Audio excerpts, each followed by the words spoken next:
They laughed when Mara Ellis carried 200 cracked hatching eggs from behind the auction barn. By noon, 3 men at the feed store were telling everyone the veteran had finally lost her sense, buckling a wooden crate of broken eggs into her truck like they were wounded soldiers. But Mara had held one egg against her palm and felt something the laughing men never checked for. Warmth. Not much. Not enough to prove anything, but enough to make her stop.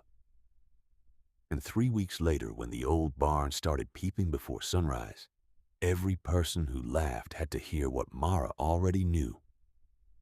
Cracked did not always mean dead. The poultry auction in Bellwether County ended at 11 that morning, but the mess behind the barn always lasted longer. Wooden crates leaned against the wall. Loose straw blew across the gravel. Feathers clung to the mud near the loading ramp. Men stood around pickup beds, counting money, talking prices and shaking their heads at birds that had sold too low or too high. Mara Ellis had not gone there to buy anything. She had gone for empty crates. Since coming back to her family's 10-acre place after 12 years in uniform, she had learned to ask for what other people were about to throw away. Old boards, torn feed sacks, bent wire cages, anything useful enough to be worth fixing. She was 43, quiet, and built like someone who had spent years doing what needed to be done without asking who was watching. Her left knee still stiffened in cold weather. Her right hand trembled slightly when she was tired. And when people in town called her the veteran, they usually said it with respect, but also from a distance. They did not know what to do with a woman who had come home carrying silence. Behind the auction barn, Mara found 3 cracked wooden boxes stacked beside the trash bins. Inside them were eggs, dozens of them. Brown, white, speckled, some large, some small, all marked with pencil numbers from different sellers. Hatching eggs, not grocery eggs. These were eggs someone had brought to sell to small farmers who wanted chicks. But one box had been dropped. Another had been crushed under a feed bag. The third had cracked during unloading. To the auction workers, they were ruined. Mara crouched beside the boxes and picked one up. The shell was split in a thin line along the side, but the membrane beneath it still looked whole. She held it in both hands. Cold. She set it aside. The next one was cold, too. So was the third. Then the fourth egg rested in her palm differently. It held a faint warmth, tucked deep under the shell like the last coal in a stove. Mara did not smile. She only went still. Roy Danner, who helped run the loading gate, saw her and laughed. "You collecting breakfast out of the trash now, Mara?" The other men near the ramp turned. Mara did not answer. She lifted another egg, turned it gently and checked the crack. Roy walked closer. "You know those are no good, right? Cracked hatching eggs don't hatch." Mara put the warm egg into the pocket of her field jacket. "Some don't," she said. Roy laughed harder. "Some? Mara, they threw out the whole lot." She looked at the boxes again. "How many?" Roy shrugged. 200, give or take. Seller didn't want to haul them back. Mara stood and carried the first box toward her truck. That made them laugh louder. By the time she finished loading all 3 boxes, one man was bent over with his hands on his knees, shaking his head. "She's buckling them in," he said. And she was. Mara set the crates on the passenger seat and floorboard, wrapped them in an old army blanket, and ran the seatbelt across the top crate so it would not shift on the road.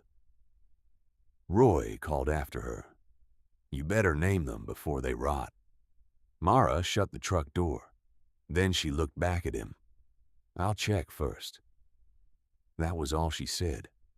If you have ever seen someone laughed at for trying to save what everyone else had already thrown away, stay with Mara's story. And tell us in the comments where you're watching from tonight. By mid-afternoon, Bellwether had already decided what had happened. At the feed store, Roy told the story first. By 3 o'clock, it had grown. Mara had not taken 3 boxes of cracked hatching eggs. She had taken 200 rotten eggs. She had not buckled them in so they would not roll. She had buckled them in because she had started talking to them. By evening, the story had reached the church parking lot, the diner, and the small grocery where the cashier said, "Poor woman," in a voice that was not kind enough to be called pity. Mara heard none of it that afternoon. She was in her barn. The Ellis barn was old, but dry. Her father had used it for goats years earlier, and Mara had spent the past winter patching the roof, clearing the corners, and sealing the worst drafts. She set the crates on a clean work table. Then she began, 1 egg at a time. She checked the shell. She checked the membrane. She checked the smell. She checked for warmth. She did not keep every egg. That would have been foolish. Of the 200, nearly half were already cold through. Some were broken wide open. Some had a smell that told her the answer before her hands did. Those went into a separate bucket. By sunset, 74 eggs remained, 74 that were not clearly gone. Mara wrote the number in a notebook. 200 found, 74 possible. Then she hung a heat lamp from a beam, set a thermometer at egg height, laid clean straw in a shallow brooder, and filled a small pan with warm water for humidity. She did not own a proper incubator. What she owned was patience, and a way of paying attention most people mistook for stubbornness. The next morning, she drove to the county library and asked for anything they had on hatching eggs. The librarian, Mrs. Bell, brought her an old extension pamphlet, a backyard poultry guide, and a children's 4-H booklet with pages worn soft from use. Mara read them all at a table by the window. Temperature mattered. Humidity mattered. Turning mattered. Cracks mattered, but not all cracks meant the same thing. If the membrane was torn, the egg was usually lost. If the membrane was intact, a hairline crack could sometimes be sealed. Not always. Sometimes. Mara copied that word into her notebook. Sometimes. At the hardware store, she bought a small block of beeswax and a stronger flashlight. That evening, under the low yellow light of the barn, she held each egg against the flashlight and looked for shadows, air cells, and early veins. Some showed nothing. Some were too dark to read. Some made her pause. By midnight, she had removed 13 more. 61 remained. She warmed the beeswax, sealed the smallest cracks with careful touches, marked each egg with a pencil, and turned them by hand. At 6 in the morning, at noon, at 6 in the evening. The noon turn was the hard one, so Mara set an alarm. When it rang, she stopped whatever she was doing and went to the barn. People noticed. A week later at the feed store, Roy saw her buying chick starter and laughed loud enough for everyone to hear. "You really still warming those trash eggs?" Mara put the bag on the counter. "Yes." "How many have exploded?" "None." That answer took some of the fun out of his face. Phil, the man behind the counter, looked up from the register. "Any sign of life?" Mara said. 42 showed veins last night. The store went quiet for half a breath. Roy recovered first. 42 out of 200? That's not much of a miracle. Mara picked up her receipt. It's more than 0. She carried the feed outside without looking back. That night she wrote in the notebook, Day 7. 42 showing veins. 19 removed. 42 remain. Then she sat on an overturned bucket in the barn and looked at the eggs beneath the lamp. 42 was a small number compared to 200. But Mara had never believed saving something meant saving all of it. During her years as a medic, she had learned the hardest kind of truth. You checked everyone. You helped who could still be helped. You did not waste time pretending the lost were not lost. But you also did not abandon the living because they looked too damaged from a distance. That was the part Bellwether did not understand. They thought she was trying to prove cracked eggs could all hatch. She was not. She was trying to find out which ones still had a chance. If you have ever kept working while people laugh because you could see one small sign they missed, write "check" first in the comments. That is the whole heart of Mara's story. The second week was harder, not because the work was complicated. The work was simple. Check the warmth, refill the water, pan, turn the eggs, candle them in darkness, write down the truth. No, the hard part was that the numbers kept falling. On day 10, 2 eggs showed blood rings, the sign that development had stopped. On day 12, 3 more went still. On day 14, Mara candled every egg again and saw strong movement in 31. 31. She wrote it slowly. 200 found, 74 possible, 61 sealed, 42 veined, 31 strong. Outside the barn, rain tapped the roof. Inside, the heat lamp glowed orange across the straw. Mara looked at the 31 eggs and felt a familiar heaviness in her chest. Not defeat. Not exactly. Something older than that. The feeling of holding a line when no one else believed the line mattered. The next morning, the mockery changed shape. It was no longer loud laughter. It was waiting. People at the feed store stopped saying she was crazy and started asking questions with half smiles. How are the miracle eggs? Any chicks yet? Barn stink yet? Roy told her. When this fails, I hope you admit it. Mara looked at him for a long moment. When something fails, she said, I write down why. That answer followed Roy around the store longer than he liked. By day 18, the living eggs felt different in the hand. Not warm exactly. Occupied. When she candled them, the inside was no longer just veins and shadow. It was movement taking up room. Life taking up room. Mara talked to no one about hope. Hope was not a plan. But she kept showing up. Day 23 came with frost on the pasture. Mara entered lockdown that morning. No more turning. Higher humidity. No opening the brooder unless there was an emergency. The chicks inside needed to position themselves. They needed stillness. They needed time. The hardest thing Mara had to do was nothing. For 3 days, she checked through the wire and did not touch. On the evening of day 25, she thought she heard something. A tiny tap. She froze. The barn was dark except for the lamp. The chickens in the far pen had settled. The wind had stopped. There it was again. Tap. Not from outside. From inside the shell. Mara crouched beside the brooder and pressed one hand to the wooden frame. Another tap answered from a different egg. Her breath caught, but she did not reach in. The booklet had warned her. Do not help too soon. The struggle mattered. So Mara sat on the barn floor and waited with both hands folded together, the way people do when they are praying but do not want to admit it. By dawn, 5 eggs had tiny pips. By noon, there were 8. At 3 o'clock, the first beak broke through. Small, wet, determined.